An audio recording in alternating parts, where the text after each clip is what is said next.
Thank you, President of the inaugural session, Comrade Manik Sarkar.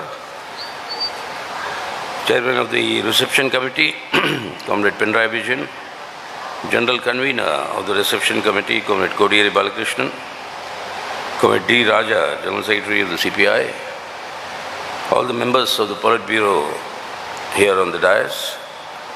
Members of the Central Committee, esteemed guests, delegates, and observers to the 23rd Party Congress. My dear comrades and friends, it gives me a great pleasure to thank you all for accepting our invitation. I am joining this inaugural session of this 23rd Congress of the Communist Party of India, Marxist. We are gratified at the presence of eminent public figures, distinguished veteran leaders of the communist movement and leaders of various contingents of the people's struggles. I wish to thank Comrade D. Raja for his physical presence here to greet our Congress. Comrades Devvrata Bishwas, General Secretary, All India Forward Bloc. Comrade Manoj Bhattacharya, General Secretary, Revolutionary Socialist Party. Comrade Dipankar Bhattacharya, General Secretary of the CPI ML Liberation, for some compelling reasons have not been able to physically participate. They have, however, sent their greetings and fraternal messages to the Party Congress, which are being circulated, and they will be read out in the inaugural session. In the present context, the working together of the left parties to strengthen left unity is of vital importance to meet the current challenges being faced by our working people, by the secular democratic Republic of India, and the constitutional order. The greetings of the left parties reflect the mutual desire to resolve and strengthen the left unity, which is vital for our country today. Comrades and friends, we are meeting at this region of Kannur, which has historically been a crucible for civilizational churning and the confluence of many cultures. This is also the birthplace of the communist movement in Kerala and one of the outposts of the communist movement in India. Religiously oriented people usually go on tirth yatras to visit various shrines to get blessings. A communist or a revolutionary goes on a tirth yatra to the places which have been the ground, the earth on which the revolutionary movement advanced, and to pay homage like we are here in Kannur, because no Tirtha Yatra for a revolutionary would be complete without visiting Kannur, paying homage to the Kayyur martyrs, paying homage to the Karivellur martyrs, and draw inspiration from the strength of the revolutionary movement and traditions here. Pinarayi, from whose name our Chief Minister, our Politburo member, our leader draws his name, village, hosted the first Communist Party conference in Kerala. The legends of the communist movement, Comrade P. Krishnapilla, Comrade A.M.S. Nambudripad, Comrade A.K. Gopalan, and many others were delegates to this conference. With Comrade P. Krishnapilla as the secretary, the Communist Party started functioning initially from a place called Chirakkal in Kannur, braving intense repression, often having to work from underground, particularly when the party was banned. These dedicated comrades carried forward the revolutionary struggles, laying the foundation for the communist movement in Kerala and for the communist movement, in that sense, contributing to the communist movement in India. The anticipatory vision of the communists, their dedicated struggles, earned the confidence to make the Kerala communist movement a formidable outpost for the Indian revolutionary movement. The organizing committee for this Congress has compiled this rich history, revolutionary history of Kannur, in a small booklet called Kannur, the Red Land. That is being circulated to all of you, and I only appeal to all of you to just read it so that we can draw the necessary inspiration for galvanizing the party in today's conditions. And in the challenges that we face in today's conditions, it's most appropriate that this 23rd Party Congress is being held here in Kannur, and we are determined to draw the inspiration from this land in order to strengthen the Communist Party and the Communist movement in the country, which is of vital importance. Dear comrades and friends, for more than 4 years since the last Party Congress, or during these 4 years, it was exactly in April 2018 that we last met. For more than 2 of these 4 years, the world has been plagued, including India, by the COVID pandemic. This has wreaked havoc, disrupting the lives of millions of people. Even before this pandemic struck, the global economy as well as the Indian economy was actually on a very severe downslide, moving towards an economic recession. The pandemic worsened this situation, and during the pandemic, the economic recession that set in was marked by the lust of capitalism for profit maximization, and it completely exposed the gross inadequacy of capitalism as a system in meeting the requirements of the people, particularly in providing universal health care. In contrast, we saw the experience of the socialist countries, how they dealt with the COVID pandemic and re-energized their economies to bounce back onto a growth path.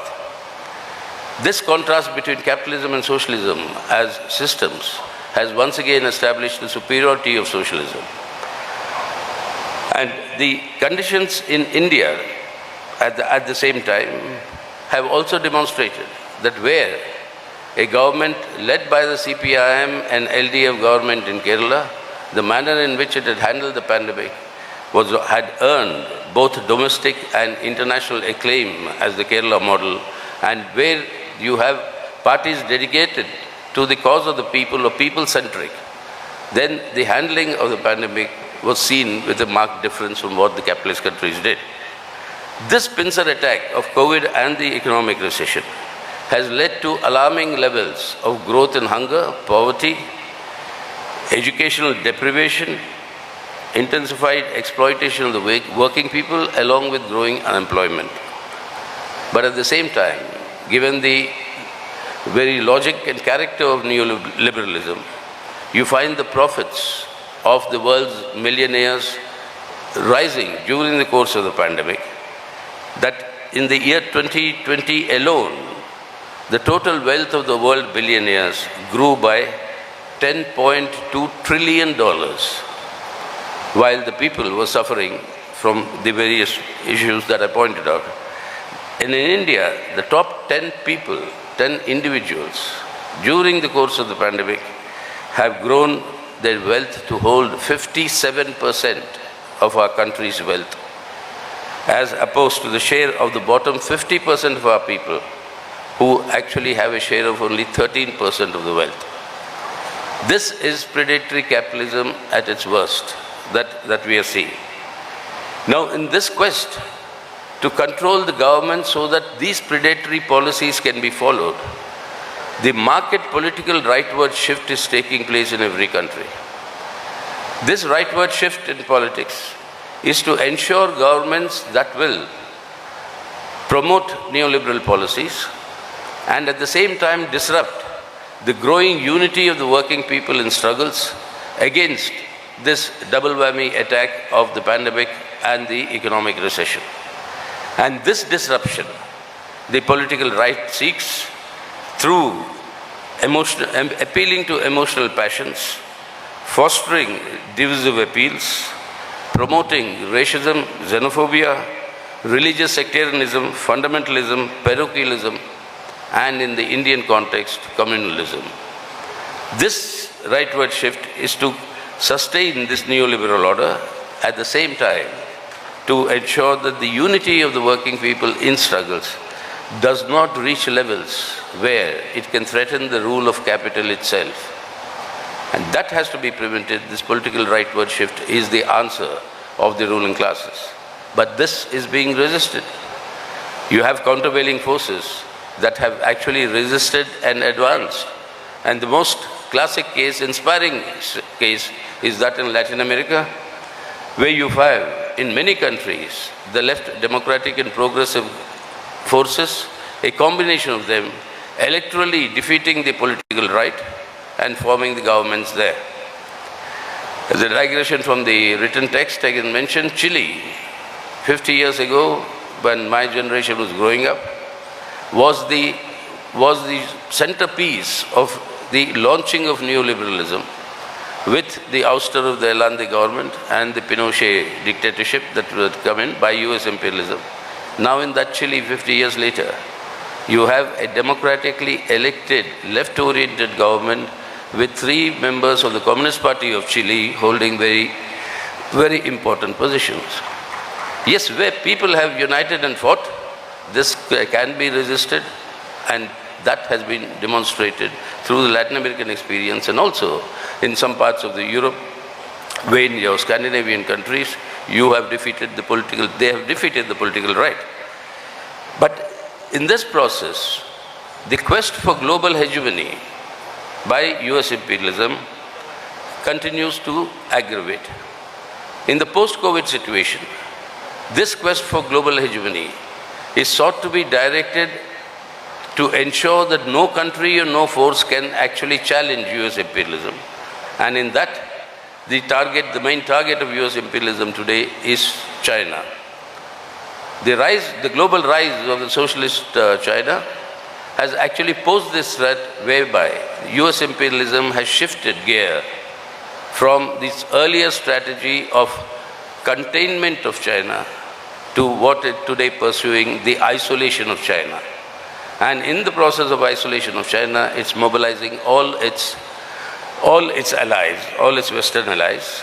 And in this process, it is creating conditions in the world which will have serious ramifications for the social contradictions that exist in the world today at the international level. Now, when this has been going on, came the Ukraine war. Today is the 42nd day of this war in Ukraine.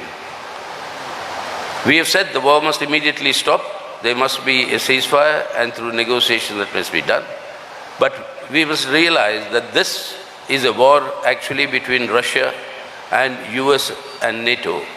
And Ukraine is the theater where this war is being waged. And this has been caused by the relentless expansion of NATO, which should not have existed after the Soviet Union's disintegration.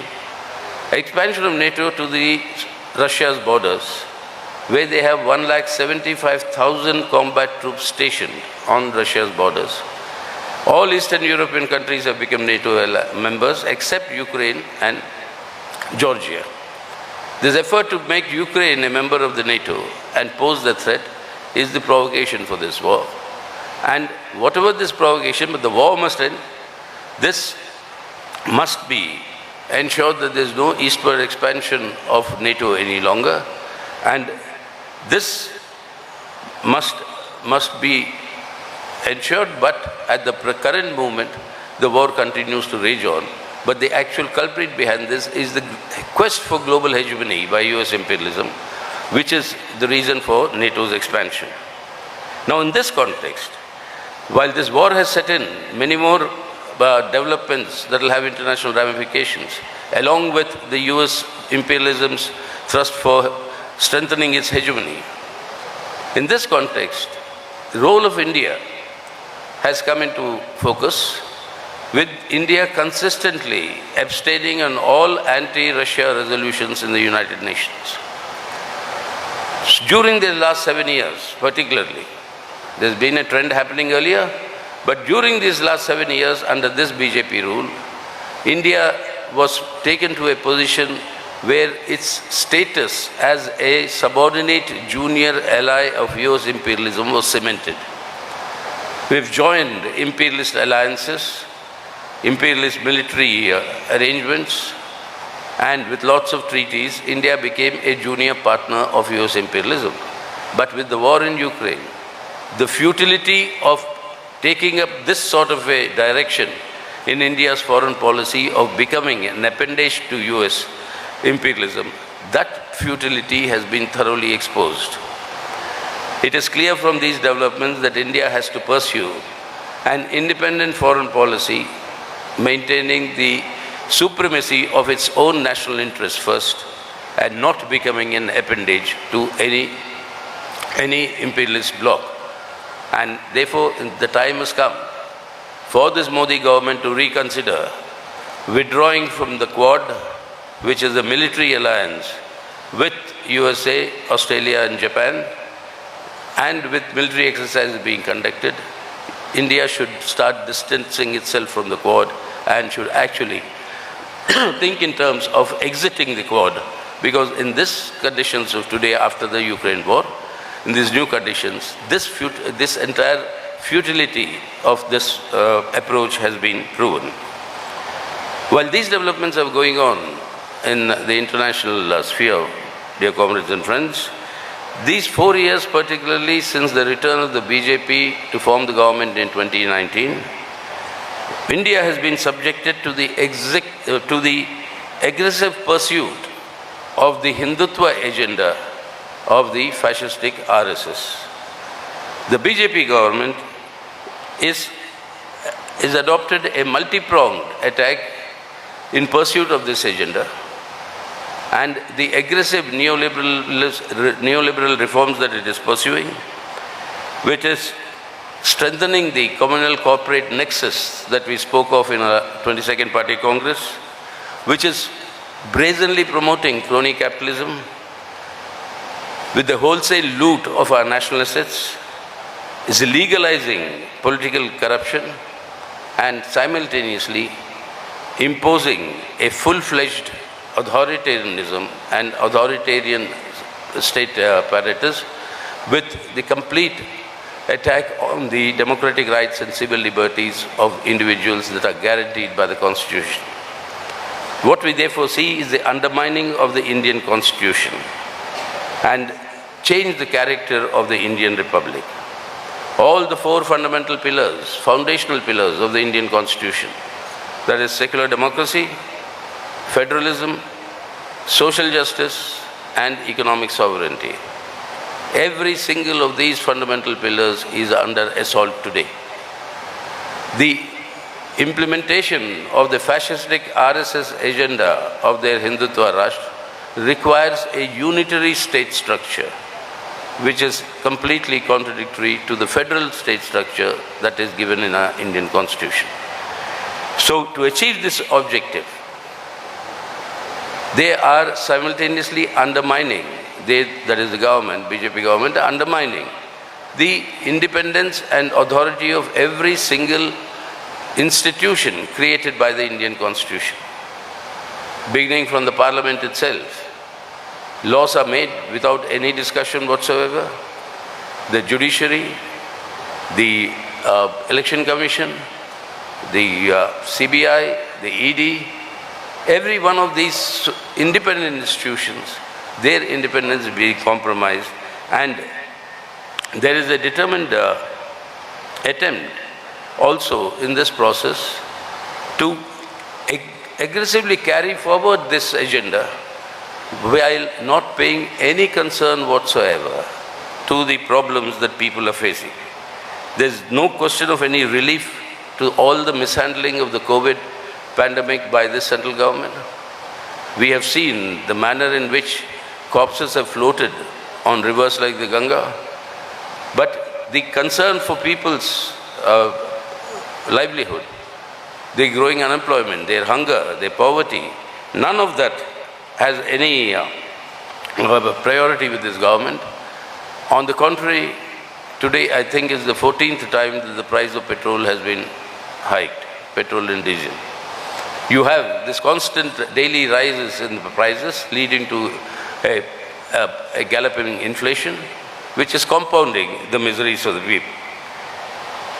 But at the same time, when they are ruining the lives of the majority of our people, pursuing this direction of undermining our Constitution and its independent institutions, it has succeeded, which we must recognize, in creating an overarching Hindutva identity in our country, which is the mainstay, that is the sharpening of communal polarization through the spread of hatred and violence. polarizing the Indian society. This sharpening of communal polarization is the main stay for their political and electoral mobilization. That reality we must recognize. So therefore, under these circumstances, it is essential that the BJP has to be isolated and defeated in order to strengthen the people's struggles for a better life, to safeguard the secular democratic character of the Indian Republic and the Indian Constitution. Isolating the BJP cannot be achieved only electorally, but it will have to be undertaken by conducting sustained efforts in the political, ideological and cultural social spheres. This 23rd Party Congress will discuss the concrete steps that need to be undertaken to strengthen the struggle against this Hindutva agenda. The foremost task before us in this Congress, therefore, is to focus on substantially increasing the independent strength of the CPIM and its political intervention capacities. On this basis, to strengthen the unity of the left forces, sharpening class and mass struggles. And on that basis of these struggles, to forge the unity of left and democratic forces on the basis of an alternative program, which will be the alternative to the ruling bourgeois landlord classes. And in order to defeat the BJP, to forge the broadest possible front of all secular forces against Hindutva communalism. These four measures are the direction in which we'll concretize in this Congress deliberations, how we'll proceed on this basis.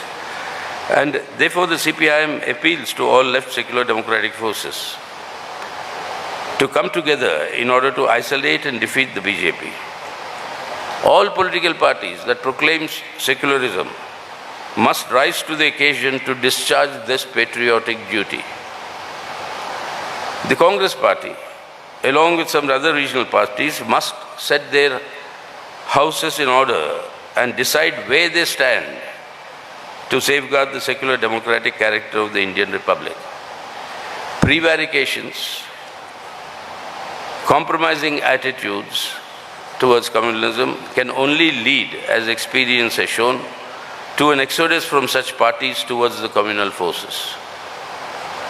Hindutva communalism can only be combated by championing uncompromising secularism. And that is a point that must be underlined in today's context to strengthen the struggle to meet the challenges that we face. Comrades, we are meeting in Kerala today, where the CPIM-led LDF government have shown the way to uncompromisingly uphold secularism, respecting equality, irrespective of caste, creed or gender, while at the same time seeking to implement pro-people policies as the alternative to the neoliberal agenda.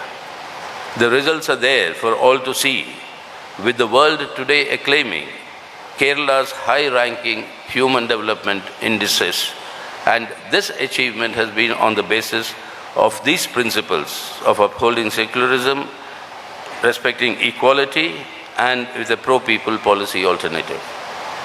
The CPIM shall resolve to strengthen the efforts for building a strong Communist Party, stronger left unity, and forging of a left democratic front. We seek the cooperation of the Indian people and appeal to all Indian patriots to jointly resolve to safeguard our constitutional republic, strengthen the struggles for an alternative pro-people policies, and by forging the broadest front of secular forces against Hindutva communalism. Comrades and friends, we are meeting on a day 32 years ago. We lost one of our veteran communists, one of our Navaratnas, Comrade B.T. Randive. On this day, 32 years ago, we recollect his memory, his contributions to the revolutionary cause, and the inspiration continues to remain in order to advance. Along with all the martyrs that we have remembered today, all the martyrs of the past that Comrade Reception Committee Chairman Pinarayi Vijayan's speech referred to, and along with all those who have sacrificed to create a better India, we are determined as the CPIM to carry forward this struggle. Finally, comrades, we are very happy and we salute, in fact, around 37 fraternal parties internationally so far who've sent their messages, fraternal messages of solidarity to us. We consider this as very important in today's conjuncture because, as all the developments have shown, there is no answer to the people's problems, to the economic crisis, or to effort to create a better world under capitalism, particularly under capitalism with a neoliberal trajectory. The only alternative is socialism, and we are committed that that political alternative of socialism has to be strengthened, and we assure all these parties who have sent us their fraternal greetings that we send back our fraternal solidarity to all of you to strengthen the political alternative in your countries while we shall strive to strengthen it in our country, because the future, the one only future that human civilization can ever have is that of socialism, and we shall march towards that socialism, strengthening ourselves. So that is the message we want to convey to these parties, and I thank you all for coming and joining us in this inaugural session. My right salutes to all of you.